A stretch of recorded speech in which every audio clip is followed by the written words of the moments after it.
Hey, so if you're watching this, you've already seen the title of this video, so let's just get into it. So last year, the Conservative Party conference was in Manchester, where I study for university, and obviously I went to protest there. I did not do anything illegal. I did not plan to do any civil disobedience. I certainly did not plan on being arrested because I'm supposed to be doing a student exchange in Germany in the new year, and I have visas to apply for, so that's fun, but that's a whole other problem, thanks Brexit. Anyway, so yes, I went to protest the Conservative Party conference, and Ian Duncan Smith, former leader of the Conservative Party, decided to walk without any security from the main conference to a fringe event at the Mercure Hotel. A 5-10 minute walk away. I'm rubbish at guessing how long things take to walk, but not a very long walk away. All I did was give a speech about the sociological impacts of Tory policy over the past 10 plus years, kind of explaining how he and his colleagues don't like it when people call them things like Tory scum, but they never stop to think about the reasons why people feel so strongly. It's not because they're just evil and want to hurt them for being conservative, it's because they've been hurt so much over such a long time by policies that they've made happen. And that is the point that I was trying to get across. A while before this incident, a similar thing had happened where somebody with a disability, I've forgotten which one, kind of approached Jacob Rees-Mogg, and to his credit, although I do hate to give any credit to that man, but to his credit he did actually engage with that person and have a full-on conversation, and I was kind of hoping for the same thing here. There was precedent. How naive I was. So I was remaining socially distanced from him the whole time, literally giving a speech. Somebody else, no idea who, did think it would be funny. To be fair, it was, but it was also a bit stupid, to put a traffic cone on his head. Now, obviously, there is a difference between actually hitting somebody over the head with a traffic cone versus placing a traffic cone on someone's head as a badly judged practical joke. But legally, it all counts as assault, which is why it was kind of a silly thing to do. But somebody did that. It was nothing to do with me. I was just giving a speech. And the police were not there.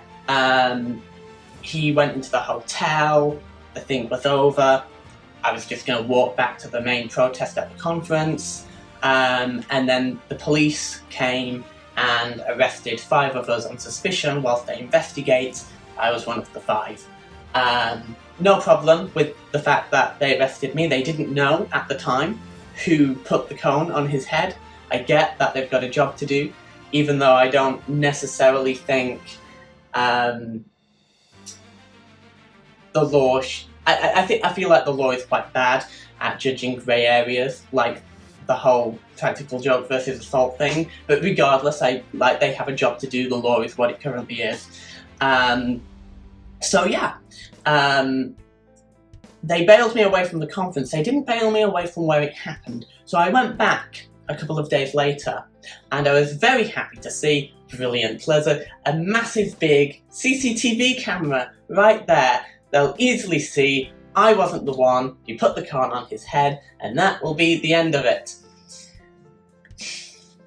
That was not the end of it, at all. So they contact me a couple of months later, and they're like, okay, we know that you're not the one who put the cone on his head. Brilliant. But Ian Duncan Smith and it turns out he was with his wife and her friend, who knew. They are claiming that they were, quote, alarmed and distressed by the words that I used. There were no threats. It was literally a speech about the sociological impact of Tory policy. But they were alarmed and distressed by this, apparently. A man who has been in the armed forces and been shot at was alarmed and distressed by my words, which, as a poet, actually does look quite good on a CV, I suppose. But it doesn't help my legal situation.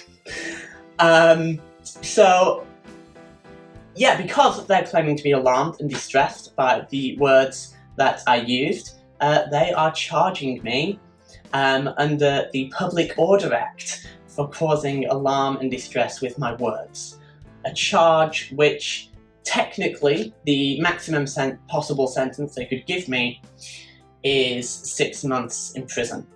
Now, my barrister does say that I have a really, really strong case and that it is very unlikely that I will go to prison. But it's still hypothetically possible. And that's fucking terrifying. Also, simultaneous to all of this, as of last year I started writing an album to raise awareness about the rise in authoritarianism in this country, and obviously this whole incident has since been incorporated into the album. So by the end of the year I will be releasing a new album called Axes of Rebellion, and the speech, what I actually said to Ian Duncan Smith, will feature in one of the songs, specifically a song called Cockblock Attitude, which, if you're interested, opens with Japanese daiko drums playing death metal blast beats. So you should check that out when it drops, actually. But yes, I am in court on the 14th and the 15th of November. I'm not the only one being charged, it's a joint trial. There's somebody else who's charged for the same thing as me, because apparently he was alarmed and distressed by the fact she was playing a drum, which is quite a normal thing to do at a protest. So the whole trial is kind of messed up. So there's that. So yes, if you possibly can, please do come down to Manchester Magistrates Court on the 14th and 15th of November. Please do tell all your friends and family about it. Please do check out my album when it drops. I'm not selling it, I'm giving it away for free. You can listen to it on YouTube, and hopefully they can figure out how to do it Spotify. So, like, you know, you don't have to have money. And if I do go to prison, then everything that's finished will be just automatically released straight away. So yeah, if there's a sudden dump of new material by me on the 16th of November, that's not good. But yeah, I'm going to leave you now with literally word by word what I said to Ian Duncan Smith, and you can decide for yourself whether or not it's alarming and distressing. I should also point out there is a video of the whole incident which is being used in court to prove what happened. It proves that I'm telling the truth. The Daily Mail published this video on their YouTube channel, except they bleeped out lots of words that were not swear words, so that it looks like I'm just a raving, swearing lunatic, and it turns out that's not like illegal or libel in any way. So yeah, I'm gonna try and destroy the Daily Mail, not like illegally, but like channeling my inner Joe Lycett. So if you have any ideas for that, feel free to pop them in the comments below. Also, if you want a feature on the album, email me, email address in the description below, your best evil laugh, and I'll include it in the album if it's any good. And I will leave you now with what I said to Ian Duncan Smith that alarmed him and distressed him so much that I could go to prison. So yeah, don't know it off by heart. You should be ashamed of yourself. Shame on you. Shame for the 4 million children growing up in poverty under Tory welfare reforms. Shame on you for the tripling of homelessness in this country. Shame on you for the total lack of action on climate change, condemning my entire generation to a shitty future. Shame on you for the privatisation of our education service. Shame on you for the fragmentation and defunding of our NHS. These are just small snippets of all the reasons why people hate you. It's why people call you scum. It doesn't come out of nowhere. It comes from what you've done to ordinary people's lives. To you, this is just politics. Just another boring day at the office. But Tory policy has a real impact on innocent people's lives. Tory policy that you cast your vote for, that you supported by being a member of the Conservative Party. Every single policy that hurts ordinary people that I love and care about, day in, day out, and then you wonder why some people call you scum. You will never understand the pain and misery that people like you have caused. Shame on you. So, yeah, that's what I said.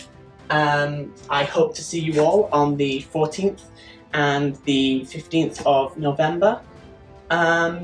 Yeah, see ya.